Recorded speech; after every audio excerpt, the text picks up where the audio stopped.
പുൽകാം. പ്രിയനാട്ടിലേക്കുള്ള യാത്ര, പ്രിയനെ തേടിയ യാത്ര, ഒരു നാളും പിരിയാതെ കൊതി തീരുവോളം ഒന്നായി വാഴുവാൻ ആശ, ഒന്നായി വാഴുവാൻ ആശ. പ്രിയനാട്ടിലേക്കുള്ള യാത്ര.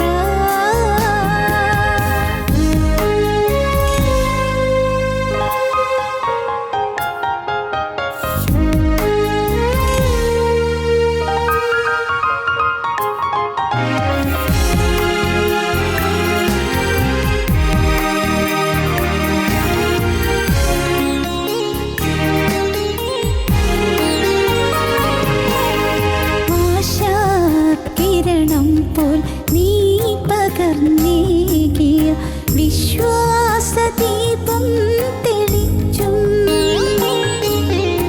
ആശാകിരണം പോൽ നീ പകർന്നേകിയ വിശ്വാസദീപം തെളിച്ചും, നിന്നാമമന്ത്രം ജപിച്ചും നീങ്ങുന്നു നിന്നാട്ടിലെത്തിയിടുവോളം, നിന്നാമമന്ത്രം ജപിച്ചും നീങ്ങുന്നു നിന്നാട്ടിലെത്തിയിടുവോളം, നിന്നാട്ടിലെത്തിയിടുവോളം. പ്രിയനാട്ടിലേക്കുള്ള യാത്ര, പ്രിയനെ തേടിയ യാത്ര, ഒരു നാളും പിരിയാതെ കൊതി തീരുവോളം ഒന്നായി വാഴുവാൻ ആശ, ഒന്നായി വാഴുവാൻ ആശ.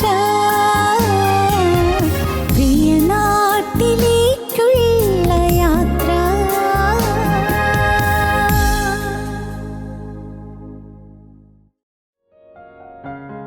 ഞങ്ങളും ക്രൂശിക്കപ്പെട്ട ക്രിസ്തുവിനെ പ്രസംഗിക്കുന്നു. ദൈവ തിരുനാമത്തിന് മഹത്വം ഉണ്ടാകട്ടെ. ബഹുമാനപ്പെട്ട അച്ഛന്മാർക്കും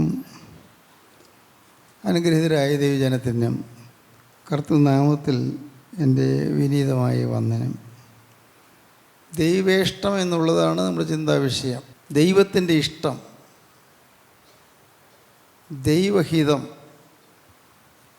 ദൈവഹിതം നിറവേറിയാൽ മതി എന്നാണ് നമ്മുടെ പലരുടെയും ആഗ്രഹം. ദൈവ ഇഷ്ടം നിറവേറിയാൽ മതി. പക്ഷെ ദൈവഹിതം അറിയാൻ എന്ത് ചെയ്യാം? എങ്ങനെ ദൈവഹിതം അറിയാൻ പറ്റും? പലർക്കും അതൊരു അങ്കലാപ്പിലുള്ള വിഷയമാണ്. ദൈവഹിതം എങ്ങനെയാണ് അറിയുന്നത്? ദൈവഹിതം എന്താണ്? ദൈവഹിതം എന്നറിഞ്ഞെങ്കിലല്ലേ ദൈവഹിതം അറിയുന്നത് എങ്ങനെയാണെന്ന് അറിയാൻ പറ്റൂ. അതുകൊണ്ട് എന്താണ് എന്നെക്കുറിച്ചുള്ള ദൈവത്തിൻ്റെ ഇഷ്ടം എന്നുള്ളത് അറിയണം. എന്നെക്കുറിച്ചുള്ള ദൈവത്തിൻ്റെ ഇഷ്ടം, ഒന്ന്, ദൈവത്തിൻ്റെ ഇഷ്ടമോ നിങ്ങളുടെ ശുദ്ധീകരണം തന്നെ. ദൈവത്തിൻ്റെ ഇഷ്ടമോ നിങ്ങളുടെ ശുദ്ധീകരണം തന്നെ. നാം വിശുദ്ധരായി തീരണമെന്നുള്ളതാണ് ദൈവത്തിൻ്റെ ഇഷ്ടം. ദൈവത്തിന് സ്തോത്രം. ഞാൻ ചിലപ്പോൾ മനസ്സ് ഒരല്പം വാടുമ്പോൾ, ചിലപ്പോൾ അങ്ങനെ വരാറുണ്ട്, മനസ്സ് അല്പം വാടും. മനസ്സ് വാടുമ്പോൾ ഞാൻ അപ്പോസ്തലനായ പൗലോസ് പറഞ്ഞ വാക്യം കാണാതെ പറയും. ഇതാ ഞാൻ ആത്മാവിനാൽ ബന്ധിക്കപ്പെട്ട യെരൂശലേമിലേക്ക് പോകുന്നു. ബന്ധനങ്ങളും കഷ്ടങ്ങളും എനിക്കായി കാത്തിരിക്കുന്നതെന്ന് പരിശുദ്ധാത്മാവ് പട്ടണം തോറും സാക്ഷ്യം പറയുന്നതല്ലാതെ അവിടെ എനിക്ക് നേരിടുവാനുള്ളതൊന്നും ഞാൻ അറിയുന്നില്ല. എങ്കിലും ഞാൻ എൻ്റെ പ്രാണനെ വിലയേറിയതായി എണ്ണുന്നില്ല. എൻ്റെ ഓട്ടവും ദൈവകൃപയുടെ സുവിശേഷത്തിന് സാക്ഷ്യം പറയേണ്ടതിന് കർത്താവായ യേശു തന്ന ശുശ്രൂഷയും തയ്ക്കണമെന്നേ എനിക്കുള്ളൂ. സ്തോത്രം. എങ്കിലും ഞാൻ എൻ്റെ പ്രാണനെ വിലയേറിയതായി എണ്ണുന്നില്ല. എൻ്റെ ഓട്ടവും ദൈവകൃപയുടെ സുവിശേഷത്തിന് സാക്ഷ്യം പറയേണ്ടതിന് കർത്താവായ യേശു തന്ന ശുശ്രൂഷയും തയ്ക്കണമെന്നേ എനിക്കുള്ളൂ. ഈ തിരുവചനം ഞാൻ ഉരുവിടുമ്പോൾ എൻ്റെ ഹൃദയത്തിലേക്ക് ദൈവസ്നേഹം ഒഴുകി വരുന്നത് ഞാൻ അനുഭവിക്കുന്നു. ലക്ഷ്യം എന്താണ് എന്ന് ഞാൻ വീണ്ടും ഉറപ്പിക്കുന്നു.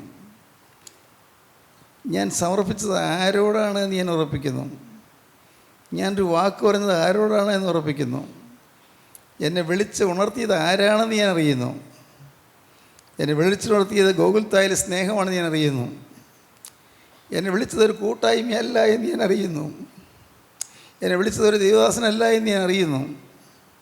എന്നെ വിളിച്ചത് ഗോകുൽത്തായിലെ കുരിശിൽ 3 അടിയിൽ തൂങ്ങി കർത്താവായ യേശുക്രിസ്തുവാണ് എന്ന് എൻ്റെ ഹൃദയത്തിൽ നല്ല ഉറപ്പ് വരുന്നു. ദൈവം നമുക്ക് അനുകൂലമെങ്കിൽ നമുക്ക് പ്രതികൂലമാര്. സ്വന്തം പുത്രനെ ആദരിക്കാതെ നമുക്ക് എല്ലാവർക്കും വേണ്ടി ഏൽപ്പിച്ചു തന്നവൻ അവനോട് സകലവും നമുക്ക് നകലാതിരിക്കുമോ? ദൈവം തിരഞ്ഞെടുത്തവരെ ആര് കുറ്റം ചുമത്തും? നീതീകരിക്കുന്നവൻ ദൈവം, ശിക്ഷ വിധിക്കുന്നവൻ ആര്? ക്രിസ്തു യേശു മരിച്ചവൻ, മരിച്ചിട്ട് ഉയർത്തുന്നേറ്റവൻ തന്നെ. അവൻ ദൈവസിംഹാസനത്തിൻ്റെ വലത്തുഭാഗത്തിരിക്കുകയും നമുക്ക് വേണ്ടി പക്ഷപാതം കഴിക്കുകയും ചെയ്യുന്നു. ക്രിസ്തുവിൻ്റെ സ്നേഹത്തിൽ നിന്ന് നമ്മെ വേർതിരിക്കുന്നത് ആര്? കഷ്ടതയോ സങ്കടമോ ഉപദ്രവമോ പട്ടിണിയോ നഗ്നതയോ ആപത്തോ ആളോ? നിൻ്റെ നിമിത്തം ഞങ്ങൾ ഇടപെടാതെ കൊല്ലുന്നു, അറുപ്പങ്ങളുടെ ആടുകളെപ്പോലെ ഞങ്ങൾ എണ്ണുന്നു എഴുതിയിരിക്കുന്നുവല്ലോ. നാമോ നമ്മെ സ്നേഹിച്ച മുഖാന്തരം ഇതിലൊക്കെയും പൂർണ്ണ ജയം പ്രാപിക്കുന്നു. മരണത്തിനോ ജീവനോ ദൂതന്മാർക്കോ വാഴ്ചകൾക്കോ അധികാരങ്ങൾക്കോ ഇപ്പോഴുള്ളതിനോ വരുവാനുള്ളതിനോ ഉയരത്തിനോ ആഴത്തിനോ മറ്റ് യാതൊരു സൃഷ്ടിക്കോ നമ്മുടെ കർത്താവായ യേശു ക്രിസ്തുവിലുള്ള ദൈവസ്നേഹത്തിൽ നിന്ന് നമ്മെ വേർതിരിപ്പാൻ കഴിയുകയില്ല എന്ന് ഞാൻ ഉറച്ചിരിക്കുന്നു. തിരുവചനം നമ്മുടെ ഹൃദയത്തെ ഉണർത്തുന്നു. ദൈവത്തിന് സ്തോത്രം. ദൈവത്തിൻ്റെ ഇഷ്ടമെന്നുള്ള ശുദ്ധീകരണം തന്നെ. രണ്ടാമത് ഞാൻ ചിന്തിച്ചു, തെസ്സലോനിക്കർക്ക് എഴുതിയ 1-ാമത്തെ ലേഖനം 5-ാം അധ്യായം 16, 17, 18 വാക്യങ്ങൾ വായിക്കാം. എപ്പോഴും സന്തോഷിപ്പിൻ, എപ്പോഴും സന്തോഷിപ്പീൻ, ഇടവിടാതെ പ്രാർത്ഥിപ്പിൻ, എല്ലാറ്റിനും സ്തോത്രം ചെയ്യുവിൻ, ഇതല്ലോ നിങ്ങളെക്കുറിച്ച് ക്രിസ്തുയേശുവിൽ ദൈവേഷ്ടം. ദൈവത്തിന് ഇഷ്ടം. എപ്പോഴും സന്തോഷിപ്പീൻ, ഇടപെടാതെ പ്രാർത്ഥിപ്പീൻ, എല്ലാറ്റിനും സ്തോത്രം ചെയ്യുവീൻ. സ്തോത്രം. എപ്പോഴും സന്തോഷിപ്പീൻ. ഏത് സാഹചര്യത്തിലും സന്തോഷിപ്പീൻ. പറ്റുമോ? പരീക്ഷ തോൽക്കുമ്പോൾ സന്തോഷിക്കാൻ പറ്റുമോ? OET എക്സാമിനേഷൻ തോൽക്കുമ്പോൾ സന്തോഷിക്കാൻ പറ്റുമോ? IELTS എക്സാമിനേഷൻ 7 പ്രാവശ്യം എഴുതിയിട്ടും തോറ്റപ്പോൾ സന്തോഷിക്കാൻ പറ്റുമോ? സ്തോത്രം. ദൈവത്തിന് സ്തോത്രം. ഡ്രൈവിംഗ് ലൈസൻസ് കിട്ടാതെ വന്നപ്പോൾ സന്തോഷിക്കാൻ പറ്റുമോ? സ്തോത്രം. ദൈവത്തിന് സ്തോത്രം. പ്രിയപ്പെട്ട ഭർത്താവ് മരിച്ചു പോകുമ്പോൾ സന്തോഷിക്കാൻ പറ്റുമോ? ഒരു ഓമനക്കുഞ്ഞിൻ്റെ കുഞ്ഞിക്കാല് കാണാൻ കൊതിച്ചിട്ട് കിട്ടാതെ വരുമ്പോൾ സന്തോഷിക്കാൻ പറ്റുമോ? സ്തോത്രം. വചനം പറയുന്നത് എപ്പോഴും സന്തോഷിപ്പീനെന്ന്. ഞാൻ ഭയപ്പെടുന്നു. ഈ വാക്കുകൾ പറയാൻ ഞാൻ ഭയപ്പെടുന്നു. ഈ വാക്കുകൾ നിങ്ങളുടെ നേരെ ചൂണ്ടുന്ന അതേ വാക്കുകൾ എൻ്റെ നേരെയും ചൂണ്ടുന്നുണ്ടല്ലോ. ദൈവത്തിന് സ്തോത്രം. എല്ലാവരും എതിരാകുമ്പോൾ സന്തോഷിക്കാൻ പറ്റുമോ? ദൈവത്തിന് സ്തോത്രം. എപ്പോഴും സന്തോഷിപ്പീൻ, ഏത് സാഹചര്യത്തിലും സന്തോഷിപ്പീൻ, പ്രതീക്ഷകൾ നശിക്കുമ്പോഴും സന്തോഷിപ്പീൻ, ആശയേറ്റ് പോകുമ്പോഴും സന്തോഷിപ്പീൻ, നിരാശ മുറ്റി വരുമ്പോഴും സന്തോഷിപ്പീൻ, ആരും അനുകൂലമല്ലാത്തപ്പോഴും സന്തോഷിപ്പീൻ, എല്ലാവരും എതിരാകുമ്പോഴും സന്തോഷിപ്പീൻ. സ്തോത്രം. എപ്പോഴും സന്തോഷിപ്പീൻ. സ്തോത്രം. ദൈവത്തിൻ്റെ വചനത്തിൻ്റെ ശക്തി എന്താണ്? എപ്പോഴും സന്തോഷിപ്പീൻ. പ്രിയപ്പെട്ടവരെ, ഒരു കാര്യം ഉറപ്പാണ്. ഞാൻ ദൈവത്തെ സ്നേഹിക്കുന്നവനാണെങ്കിൽ, നിർണയപ്രകാരം വിളിക്കപ്പെട്ടവനാണെങ്കിൽ, സ്തോത്രം, എൻ്റെ ജീവിതത്തിൽ സംഭവിക്കുന്നതെല്ലാം നന്മയ്ക്കാക്കി കർത്താവ് മാറ്റിത്തരും. എന്ത് സംഭവിച്ചാലും നന്മയ്ക്കായി രൂപാന്തരപ്പെടുത്തരും. ദൈവത്തെ സ്നേഹിക്കുന്നവർക്ക്, നിർണയപ്രകാരം വിളിക്കപ്പെട്ടവർക്ക് തന്നെ സകലവും നന്മയ്ക്കായി കൂടി വ്യാപരിക്കുന്നതെന്ന് നാം അറിയുന്നു. സകലവും നന്മയ്ക്കാക്കി മാറ്റും. എന്ത് ദുരിതം വന്നാലും നന്മയ്ക്കാക്കി രൂപാന്തരപ്പെടുത്തും. ദൈവത്തിന് സ്തോത്രം. എനിക്ക് വരുന്ന മെസ്സേജസിൽ അനേകം മെസ്സേജസ് എല്ലാം ദുരിതങ്ങളുടെ കഥയാണ്. ദുരിതങ്ങളുടെ കഥ. ചിലപ്പോൾ വായിക്കുമ്പോൾ ഞാൻ വീർപ്പ് മുട്ടും, ചിലപ്പോൾ വായിക്കുമ്പോൾ ഞാൻ ഏങ്ങലടിക്കും. ദൈവത്തിന് സ്തോത്രം. അനേകം മെസ്സേജസ് ഇങ്ങനെ വന്നുകൊണ്ടിരിക്കുന്നു. എല്ലാം കഥകൾ. ദുരിതപൂരിതമായ അനുഭവങ്ങൾ. ദൈവത്തിന് സ്തോത്രം. പ്രാർത്ഥിക്കണമെന്നാണ് പറയുന്നത്. ചിലത് ഞാൻ പറയും, നിങ്ങൾ സമർപ്പണം എടുത്തിട്ടുണ്ടോ? നിങ്ങൾ വീണ്ടും തന്നെ അനുഭവിക്കുന്നുണ്ടോ? ക്രിസ്തു ക്രൂശിൽ മരിച്ചതിൻ്റെ പാപത്തിന് വേണ്ടിയാണെന്ന് വിശ്വസിക്കുന്നുണ്ടോ? നിങ്ങൾ തിരുവചനം കേൾക്കാറുണ്ടോ? വചനം കേൾക്കണം, മാനസാന്തരപ്പെടണം, ജീവിതം ക്രിസ്തുവിന് സമർപ്പിക്കണം. ദൈവത്തിന് സ്തോത്രം. ഇത് പറയും, പക്ഷേ അത് ആർക്കും കേൾക്കണമെന്നില്ല. മാനസാന്തരപ്പെടണമെന്നൊന്നും കേൾക്കണമെന്നില്ല. അവർക്ക് വേണ്ടി ഞാനൊന്ന് പ്രാർത്ഥിച്ചാൽ മതി. ഞാൻ പറയും, ഞാൻ പ്രാർത്ഥിച്ചാൽ ഫലപ്പെടണമെങ്കിൽ നിങ്ങൾ ക്രിസ്തുവിൻ്റെ ജീവിതം സമർപ്പിച്ച വ്യക്തിയായിരിക്കണം. അല്ലെങ്കിൽ ഞാൻ സമർപ്പിച്ച പ്രാർത്ഥന ദൈവസന്നിധിയിലേക്ക് ചെല്ലുകയില്ല. ദൈവത്തിന് സ്തോത്രം. പ്രായമായ അപ്പന് വേണ്ടി അമ്മയ്ക്ക് വേണ്ടിയൊക്കെ പ്രാർത്ഥിക്കാൻ പറയും. സാറേ, ആത്മാവ് രക്ഷപ്പെടാൻ വേണ്ടി പ്രാർത്ഥിക്കണം, തീരെ വയ്യാതായി കിടക്കുകയാണ്. ഞാൻ ചോദിക്കും, അപ്പൻ മാനസാന്തരപ്പെട്ടതായിരുന്നോ? അപ്പൻ ജീവിച്ച കാലത്തൊരു മാറ്റം വന്നിരുന്നോ? അപ്പം സ്വഭാവം മാറിയിരുന്നോ? ഇല്ലെങ്കിൽ ഞാൻ പ്രാർത്ഥിച്ചാൽ ഫലപ്പെടുകയില്ല. മാനസാന്തരപ്പെട്ട് ക്രിസ്തുവിൽ പുതിയ സൃഷ്ടിയായെങ്കിൽ മാത്രമേ ഞാൻ പ്രാർത്ഥിച്ചാൽ ഫലപ്പെടുകയുള്ളൂ. ദൈവത്തിന് സ്തോത്രം. പ്രിയപ്പെട്ടവരെ, അനേകർ വേദനയോടാണ് പറയുന്നത്, സങ്കടത്തോടെയാണ് പറയുന്നത്. പക്ഷേ ഈ പറയുന്നവർക്ക് മർമ്മം പിടികിട്ടിയിട്ടില്ല. ഒരു കാര്യം ചെയ്യൂ, നിങ്ങൾ ദൈവത്തെ സ്നേഹിക്കുന്നവരാകൂ. നിങ്ങളുടെ ജീവിതം ക്രിസ്തുവിനെ സമർപ്പിക്കൂ. ജീവിതം ക്രിസ്തുവിൻ്റെ കരങ്ങളിലേക്ക് കൊടുക്കൂ. നിങ്ങൾ നിർണയപ്രകാരം വിളിക്കപ്പെട്ടവരാണെന്നുള്ളതിന് സംശയമില്ല. അതുകൊണ്ടാണ് ഇവിടെ വരാനിടയായത്. ഈ വചനത്തിന് മുമ്പേക്ക് നിങ്ങൾ വന്നെങ്കിൽ ദൈവം നിർണയപ്രകാരം നിങ്ങളെ വിളിച്ചിട്ടുണ്ട്, ഉറപ്പാണ്. പക്ഷേ നിങ്ങൾ ദൈവത്തെ സ്നേഹിക്കണം. ദൈവത്തെ സ്നേഹിക്കുന്നവരാകുകയും ദൈവത്തെ സ്നേഹിക്കുന്നവർക്ക് നിർണയപ്രകാരം വിളിക്കപ്പെട്ടവർക്ക് തന്നെ സകലവും നന്മയ്ക്കായി കൂടി വ്യാപരിക്കുന്നു. നന്മയ്ക്കാക്കി ദൈവം മാറ്റുന്നത് നിങ്ങൾ ദൈവത്തെ സ്നേഹിക്കുന്നവരാണെങ്കിൽ മാത്രമേ പറ്റുകയുള്ളൂ. ദൈവത്തെ സ്നേഹിക്കുന്നവരാകുക. എന്താണ് ദൈവത്തെ സ്നേഹിക്കുക എന്ന് പറഞ്ഞാൽ? എന്താണ് ഈ പറയുന്നത്? എനിക്കറിയാം, ദൈവത്തോട് സ്നേഹമാണല്ലോ, എനിക്ക് ദൈവത്തിൽ വിശ്വാസമാണല്ലോ. അല്ല മോനെ, അല്ല. ദൈവത്തെ സ്നേഹിക്കുക എന്ന് പറഞ്ഞാൽ എനിക്ക് വേണ്ടി കാൽവറി ക്രൂസിൽ മരിച്ച രക്ഷകനായ ക്രിസ്തുവിനെ സ്നേഹിക്കുക എന്നുള്ളതാണ്. എനിക്ക് വേണ്ടി രക്തം ചിന്തി മരിച്ച ക്രിസ്തുവിനെ സ്നേഹിക്കുക. എൻ്റെ പാപത്തിൻ്റെ പരിഹാരത്തിന് വേണ്ടി എനിക്ക് വേണ്ടി രക്തം ചിന്തിയ ക്രിസ്തുവിനെ സ്നേഹിക്കുക. അങ്ങനെ ഒരു അനുഭവം വന്നിട്ടുണ്ടോ നിങ്ങൾക്ക്? അതാണ് ഈ വീണ്ടെടുപ്പ് എന്ന് പറയുന്നത്. പ്രിയപ്പെട്ടവരെ, നിങ്ങൾ അനേകം പേരും വരുന്നുണ്ട്, സന്തോഷമുണ്ട്. പക്ഷേ ഈ സത്യം മനസ്സിലാക്കുന്നുണ്ടോ? എന്താണ് വീണ്ടെടുപ്പ്?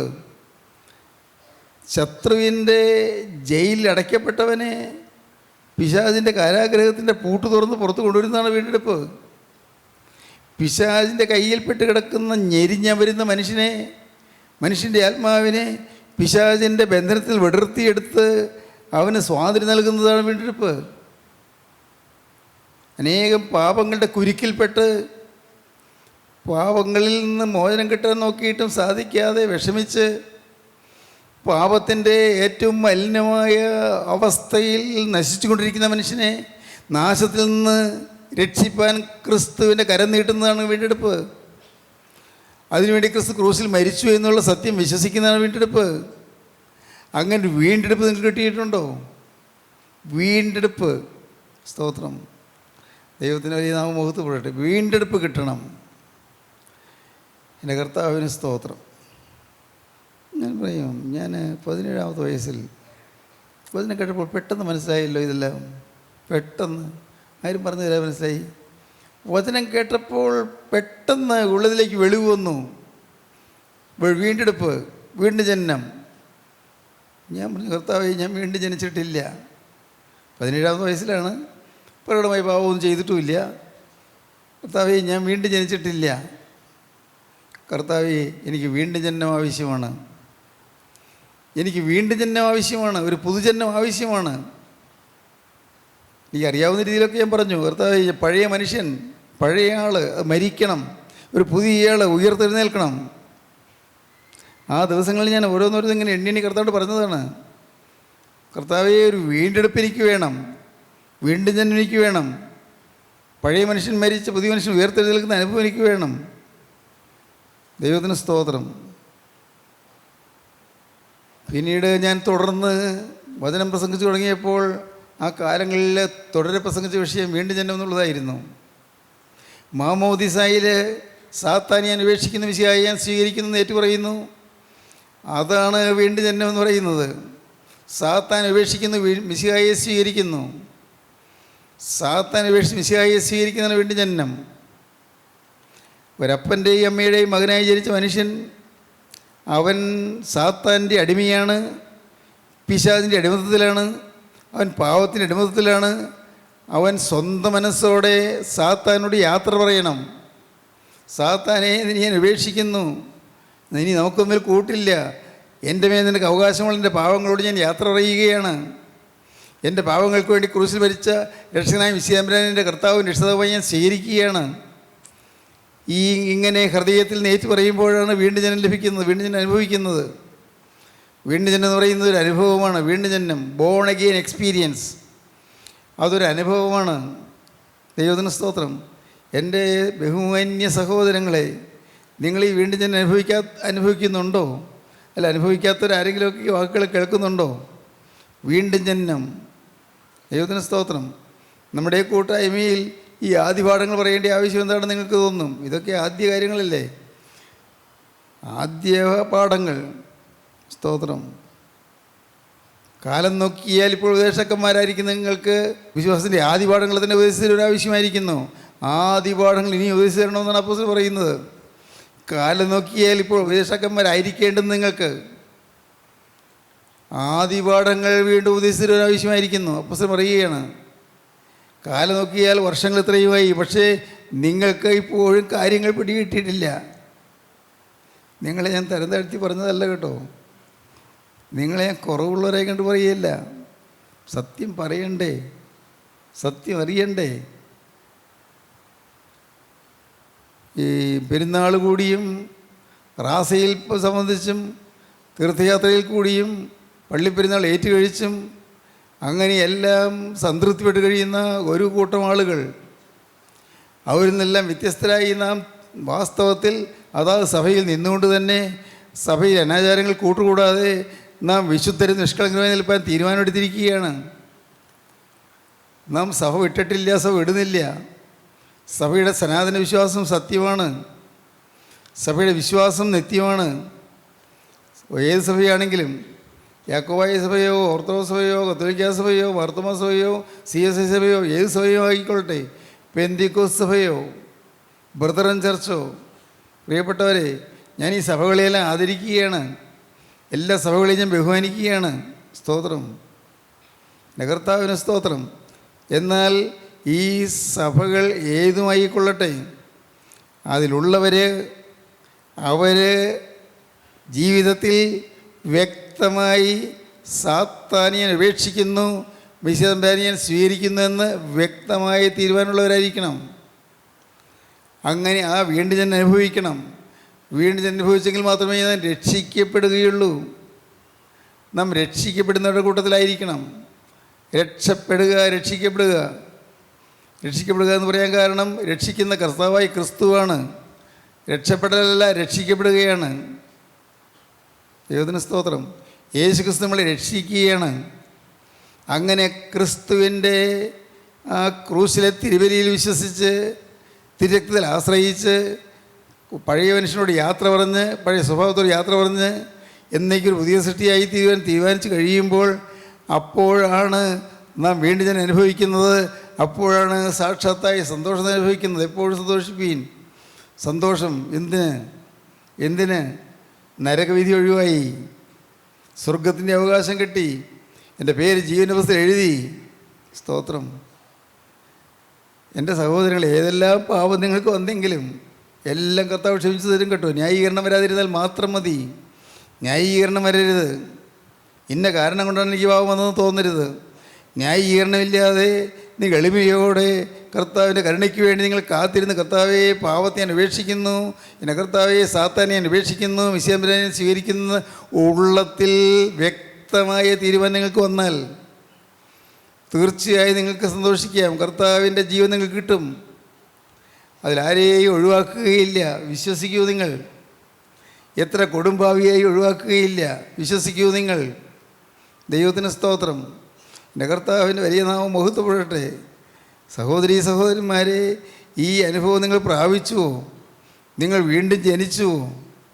സന്തോഷം കിട്ടണമെങ്കിൽ വീണ്ടും ജനനം വരണം. എപ്പോഴും സന്തോഷിപ്പീൻ, വീണ്ടും ജനിക്കണം. കർത്താവിന് സ്തോത്രം. നിങ്ങളൊന്ന് ചിന്തിക്കൂ. നിങ്ങൾ കൈവക്കി തീരുമാനമെടുത്തു, ശരിയാണ്. പലർക്കും ആ തീരുമാനം അറിയുകയും ചെയ്തു, അത് സത്യമാണ്. ചിലർ രോഗങ്ങൾ മാറിയിട്ടുണ്ട്, വിട്ടുമാറാത്ത ചെന്നിവേദന മാറിയിട്ടുണ്ട്, വിട്ടുമാറാത്ത വയറുവേദന മാറിയിട്ടുണ്ട്, ചിലരുടെ ശരീരത്തിലുള്ള ചില വ്രണങ്ങൾ മാറിയിട്ടുണ്ട്. ആരുടെയെന്ന് എനിക്കറിഞ്ഞുകൂടാ. കർത്താവിന് സ്തോത്രം. സ്വർഗത്തിൽ ദൈവം അറിയുന്നു. ദൈവത്തിന് സ്തോത്രം. വീണ്ടും ജനനം, ബോൺ അഗെയിൻ എക്സ്പീരിയൻസ്. കർത്താവിന് സ്തോത്രം. അത് എനിക്കുണ്ടോ എന്ന് നിങ്ങൾ ഓരോരുത്തരും ഒന്ന് തന്നെത്താനൊന്ന് നോക്കുക. സ്വന്തം ജീവിതത്തിലേക്ക് നോക്കുക. പഴയ മനുഷ്യൻ മരിച്ചു, പഴയ കോപം മരിച്ചു, പഴയ വാശിയും വഴക്കും മരിച്ചു, പഴയ നീരസവും കയ്പും മരിച്ചു, പഴയ ഭിന്നതകൾ മരിച്ചു, പഴയത് ചിലരോട് ക്ഷമിക്കാത്ത കാര്യങ്ങൾ മരിച്ചു, പഴയ ദുര്യാഗ്രഹം മരിച്ചു. ഒക്കെ മനസ്സിലാകുന്നില്ലേ നിങ്ങൾക്ക്? പഴയ ദുര്യാഗ്രഹം മരിച്ചു, പഴയ അഹങ്കാരം മരിച്ചു. സ്തോത്രം. ഈ ഒരു ബോധ്യം നിങ്ങൾക്ക് തന്നെ ഉണ്ടാകണം. വേറെ ആർക്കും ഉണ്ടായാൽ പോരാ, നിങ്ങൾക്ക് തന്നെ വേണം. അങ്ങനെ ആ ബോധ്യം നിങ്ങൾക്കുണ്ടായി കഴിയുമ്പോഴാണ് വീണ്ടും ജനം അനുഭവിക്കുന്നത്. അപ്പോൾ ഹൃദയം സന്തോഷിക്കും. എന്തൊരു സന്തോഷമാണെന്നോ! ദൈവത്തിന് സ്തോത്രം. അനാഥത്വം മാറുന്നു, അഗതി എന്നുള്ള ചിന്ത മാറുന്നു. ദൈവത്തിന് സ്തോത്രം. ഞാൻ വീണ്ടും ജനം അനുഭവിച്ചപ്പോഴാണ് എനിക്ക് അപ്പനുണ്ട് എന്നെനിക്ക് മനസ്സിലായത്. ഒരു വയസ്സിൽ എൻ്റെ അപ്പൻ നഷ്ടപ്പെട്ടു, പക്ഷേ എനിക്ക് ഒരപ്പനുണ്ട് എന്ന് മനസ്സിലായത് ഞാൻ വീണ്ടും ജനം അനുഭവിച്ചപ്പോഴാണ്. സ്തോത്രം. വീണ്ടും ജനം അനുഭവിച്ചപ്പോഴാണ് എനിക്ക് എൻ്റെ ബാല്യത്തിലുണ്ടായിരുന്ന രോഗങ്ങൾ മാറിയത്. സ്തോത്രം. ഈ വീണ്ടും ജനത്തിൻ്റെ അത്ഭുത ശക്തി അനുഭവിച്ചപ്പോഴാണ് എനിക്ക് പഠിത്തം മുന്നോട്ട് പോയത്. ഈ വീണ്ടും ജനം അനുഭവിച്ചപ്പോഴാണ് പരീക്ഷകൾ പാസ്സാക്കാൻ പറ്റിയത്. വീണ്ടും ജന്മം അത് ശ്രേയസ്കരമാണ് എന്ന് പറഞ്ഞാൽ എന്താണ് എൻ്റെ അർത്ഥം? ഏത് ഐശ്വര്യമുള്ളതാണ്. ശ്രേയസ്കരം, ശ്രേയസ്, ഐശ്വര്യം ഉണ്ടാക്കുന്നതാണ്. ദൈവത്തിന് സ്തോത്രം. ദൈവത്തിൻ്റെ വലിയ നാമം മഹത്വപ്പെടട്ടെ. ആമൈ റീബോൺ, ഞാൻ വീണ്ടും ജനിച്ചുവോ? ഞാൻ വീണ്ടും ജനിച്ച ഒരാളാണോ? സ്തോത്രം. ദൈവത്തിന് വലിയ നാമം മഹത്വപ്പെടട്ടെ. ദൈവത്തിന് സ്തോത്രം. ദൈവത്തിന് സ്തോത്രം. ഇന്ന് ഞാൻ വളരെ എളിമയോടെ നിങ്ങളോട് പറയാം, വളരെ വിനയത്തോടെ നിങ്ങളോട് പറയാം, എന്നെ ഞാനാക്കിയത് എൻ്റെ കർത്താവിൻ്റെ കൃപയാലുള്ള വീണ്ടും ജനനമാണ്. ഞാനിന്ന് ജീവിച്ചിരിക്കുന്നത് കർത്താവിൻ്റെ കൃപയാലാണ്. ഞാനിന്ന് ശബ്ദിക്കുന്നത് കർത്താവിൻ്റെ കൃപയാലാണ്. എൻ്റെ ബഹുമാന്യ സഹോദരങ്ങളെ, എനിക്ക് നിങ്ങളോട് ഏറ്റവും അധികം സ്നേഹമുണ്ട്. എനിക്ക് നിങ്ങളോട് ഏറ്റവും അധികം വാത്സല്യമുണ്ട്. എനിക്ക് നിങ്ങളോട് ഏറ്റവും അധികം ആദരവുണ്ട്. ഞാനിതൊക്കെ പറയാറുണ്ടല്ലോ, ആദരവുണ്ട്. നിങ്ങൾ എവിടെയുള്ളവരായാലും ശരി, ഏത് മതത്തിലുള്ളവരായാലും ശരി, ഏത് സഭയിലുള്ളവരാണെങ്കിലും ശരി, നിങ്ങളുടെ ജീവിതത്തിൽ ഏതെല്ലാം കുറ്റങ്ങൾ വന്നവരാണെങ്കിൽ ശരി, ഞാൻ നിങ്ങളെ ആദരിക്കുന്നു. കാരണം നിങ്ങൾ വന്നത് കുരിശിൻ ചുവട്ടിലേക്കാണ്. നിങ്ങൾ വന്നത് വീണ്ടും ഞാൻ നൽകുന്ന കുരിശിൻ ചുവട്ടിലേക്കാണ്. ദൈവത്തിന് സ്തോത്രം. നിങ്ങൾക്ക് ഈ കുരിശിൻ ചുവട്ടിൽ ഇരുന്നു കൊണ്ട് നിങ്ങളുടെ ജീവിതം ക്രിസ്തുവിൻ്റെ കരങ്ങളിലേക്ക് ഫലമേൽപ്പിച്ചു കൊടുക്കാം. ക്രിസ്തുവിൻ്റെ കരങ്ങളിലേക്ക് നിങ്ങളുടെ ഭാവി ഏൽപ്പിച്ചു കൊടുക്കാം. അപ്പോൾ നിങ്ങൾക്ക് പാടാൻ പറ്റും, എന്നെ മയക്കി നിന്നൽ സൗന്ദര്യാശ്ചര്യങ്ങൾ നിൻസ്തുതി ദേവസുതാ പാടാൻ സ്വരമീവനിൽ ഒന്നും പിതൃവലമായി നിന്നെ കണ്ടേൻ മേലിൽ കള്ളന്മാർതൻ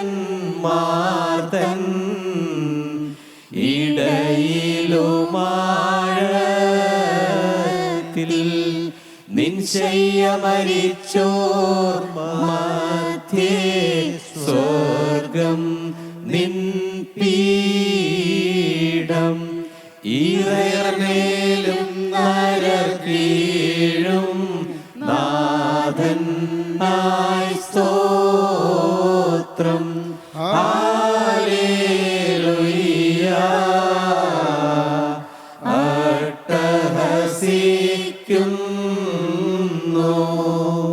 ഞാൻ ഇവിടെ വന്നിരുന്നപ്പോൾ മുതൽ ഈ ശീലുകൾ നാവിലിങ്ങനെ തത്തിലസിക്കുകയാണ്. എന്നെ മയക്കി നിൻ നല്ല സൗന്ദര്യ ആശ്ചര്യങ്ങൾ, നിൻ സ്തുതിയുസുത പാടാൻ സ്വരം ഇവനിലൊന്നും. സ്തോത്രം, ദൈവത്തിന് സ്തോത്രം. പ്രിയപ്പെട്ടവരെ, ഇന്ന് ഈ ശുശ്രൂഷ അവസാനിക്കുന്നതിന് മുൻപ് ഞങ്ങൾ കർത്താവിനോട് ഒരു വാക്ക് പറഞ്ഞിട്ട് എഴുന്നേൽക്കണം. ഒറ്റയ്ക്കൊരു വാക്ക്. കർത്താവേ, ഞാനിതാ ഒരു പുതിയ സൃഷ്ടി, നീ എന്നെ പുതിയ സൃഷ്ടിയാക്കിയിരിക്കുന്നു, നിൻ്റെ ക്രൂശ് മരണത്താൽ എന്നെ പുതിയ സൃഷ്ടിയാക്കിയിരിക്കുന്നു, ഞാൻ വിശ്വസിക്കുന്നു. കർത്താവേ, നിൻ്റെ ക്രൂശ് മരണത്താൽ എൻ്റെ പഴയ മനുഷ്യനെ മരിപ്പിച്ചിരിക്കുന്നു, ഞാൻ പുതിയ മനുഷ്യനായി തീർന്നിരിക്കുന്നു, ഞാൻ വിശ്വസിക്കുന്നു. യേശുവേ, ഇന്നു മുതൽ ഞാൻ നിൻ്റെ വക. എൻ്റെ യേശുവേ, ഇന്നു മുതൽ ഞാൻ നിൻ്റെ സ്വന്തം. എൻ്റെ യേശുവേ, ഞാൻ എൻ്റെ നിരാശകളോട് യാത്ര പറയുന്നു, എൻ്റെ പാവപ്രകൃതിയോട് യാത്ര പറയുന്നു. യേശുവേ, ഇന്നു മുതൽ ഞാൻ നിൻ്റെ വക. ഹല്ലേലൂയ. അപ്പം അങ്ങനെ പറയുന്നുണ്ടോ നിങ്ങൾ? വാസ്തവമായി ഹൃദയത്തിൽ നിന്ന് വരുന്നുണ്ടോ? എങ്കിൽ നിങ്ങൾക്ക് ഒരുമിച്ച് പറയാൻ ഞാൻ പറഞ്ഞു തരാം. എൻ്റെ യേശുവേ, ഇന്നു മുതൽ ഞാൻ നിന്റെ സ്വന്തം. എൻ്റെ യേശുവേ, ഇന്നു മുതൽ അവിടുന്ന് എൻ്റെ സ്വന്തം. എൻ്റെ യേശുവേ, ഇന്നു മുതൽ ഞാൻ പുതിയ സൃഷ്ടി. ഹല്ലേലൂയ. ഇരുകരം ഉയർത്തു നോക്ക്, ഒരുമിച്ച് ദൈവത്തെ സ്തുതിക്കാം. Hallelujah, hallelujah. ജീവനുള്ള ദൈവമേ, കരുണയുള്ള കർത്താവേ, മനോഹരമായ ഒരു ദിവസം കൂടി ഞങ്ങൾക്ക് തന്നതിനാൽ നന്ദിയോടെ സ്തോത്രം. കർത്താവെ, വീണ്ടും ജനത്തിൻ്റെ സൗഖ്യം അനുഭവിക്കാൻ എല്ലാവർക്കും ഭാഗ്യം നൽകണമേ. ദൈവേഷ്ടം നിവർത്തിപ്പാനുള്ളതായ കൃപ എല്ലാവർക്കും പകർന്നു നൽകണമേ. എല്ലാവരെയും അനുഗ്രഹിക്കണമേ. യേശുവിൻ നാമത്തിൽ തന്നെ. ആമീൻ. ഹല്ലേലൂയ.